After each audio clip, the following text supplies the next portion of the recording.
परिणाम ये हुआ हमारे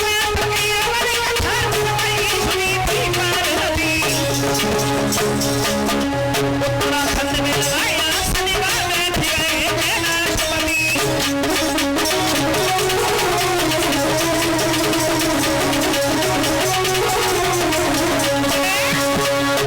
भोले बाबा कथा सुनाने के लिए बैठे, लेकिन भोले बाबा ने एक बात कही का पार्वती कथा कहते समय मैं इतना लीन हो जाता हूं जो मुझे अपने शरीर तक का ध्यान नहीं रहता है, और तुम बीच बीच में हुंकारा देती रहना है, सोना नहीं।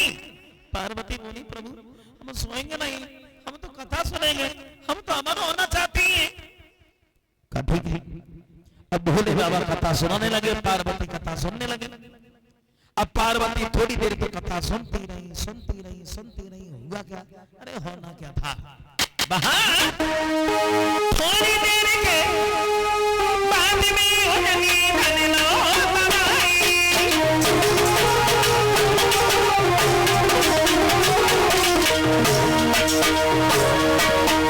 थोड़ी देर के बाद में उजनी बनलो बनाई। भोले बाबा की नारी ने अब कछु समझ नहीं पाई।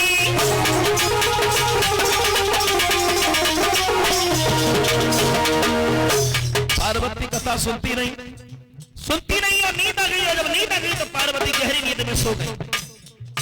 समय के अनुसार उस अंडे से एक बच्चा बन गया, वो उड़ करके पार्वती के पास बैठ गया। पार्वती सो रही हैं, भोले बाबा कथा सुना रहे हैं। अब तोता बीच बीच में हुंकारा भरने लगा।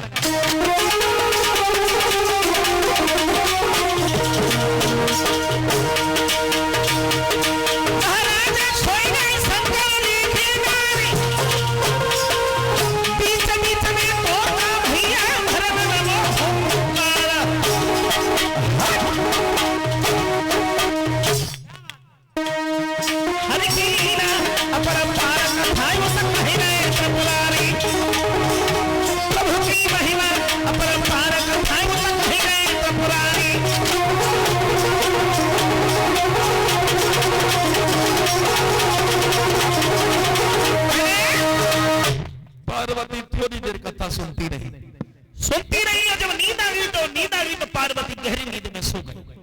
समय के अनुसार से अंडे से एक बच्चा बन गया, पार्वती के पास उड़ करके बैठ गया। भोले बाबा कथा सुना रहे हैं और तोता बीच बीच में हुंकारा भरने लगा। कथा जब पूर्ण हो गई तो भोले बाबा बोले हैं पार्वती कथा सुन ली तुमने, अमर हो गई, अब नहीं मरोगी। पार्वती बोली प्रभु कथा मैंने कोई कथा नहीं सुनी।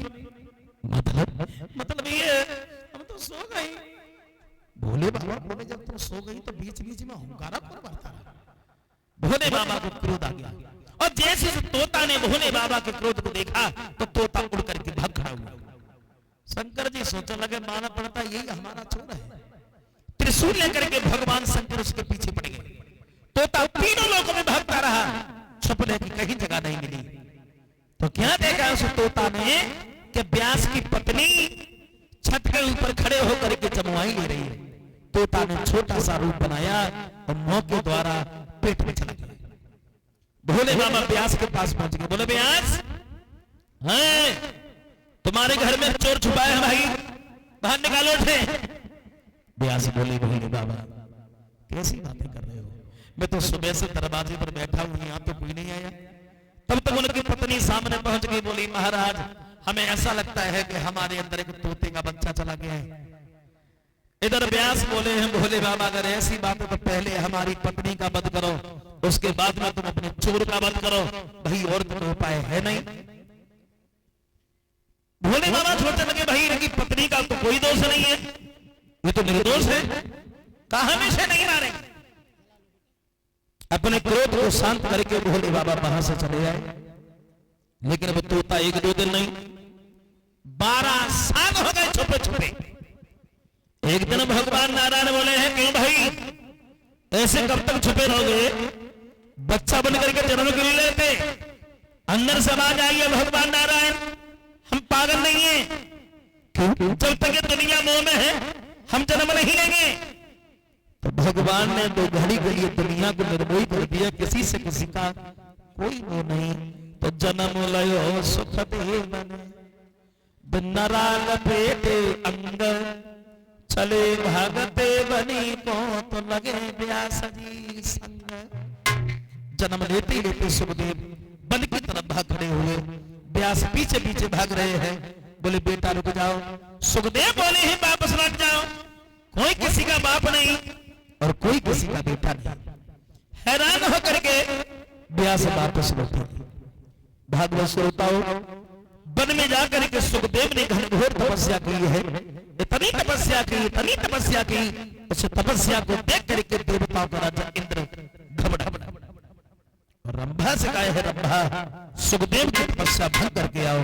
तो चलिए है वो रंभा सुखदेव को जगाने के लिए। तो रंभा आगे बढ़ी।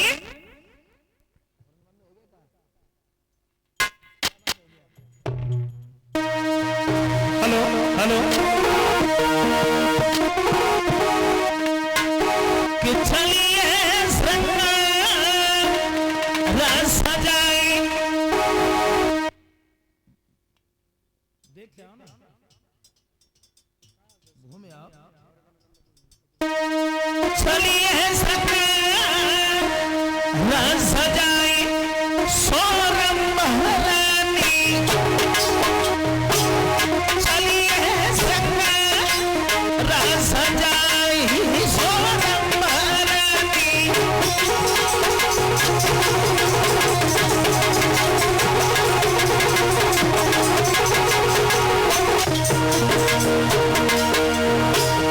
चलिए रंभा सुखदेव को जगाने के लिए। परिणाम ये हुआ भागवत श्रोताओं, चलिए रंभा सुखदेव जी रहे दसो खुद की बात लेकर भीतर को ले जाओ। इंद्र ने पठाई ने तो रोग में को आई तो।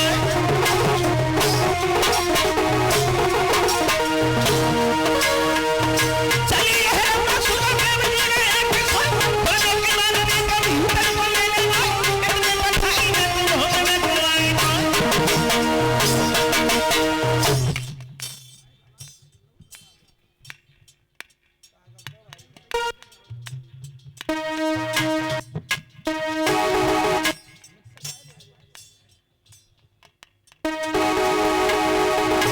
हंसी हंसी रही है बतलाई सोरम महारानी। चलिए संग रस सजाई सोरम महारानी।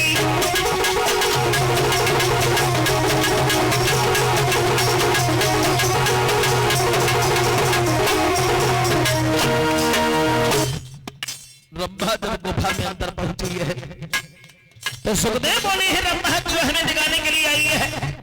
अरे तू तो हमारी धर्म की माँ है, अगर हमने श्राप दे दिया तो भस्म हो जाएगी, पीछे लौट जा।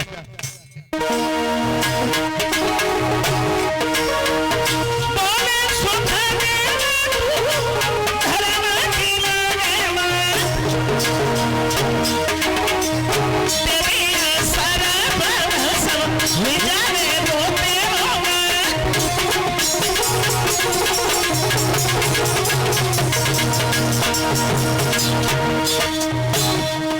सोई मन में नहीं घबराई वो महारानी। चलिए संग रस सजाई सोरम महारानी। चलिए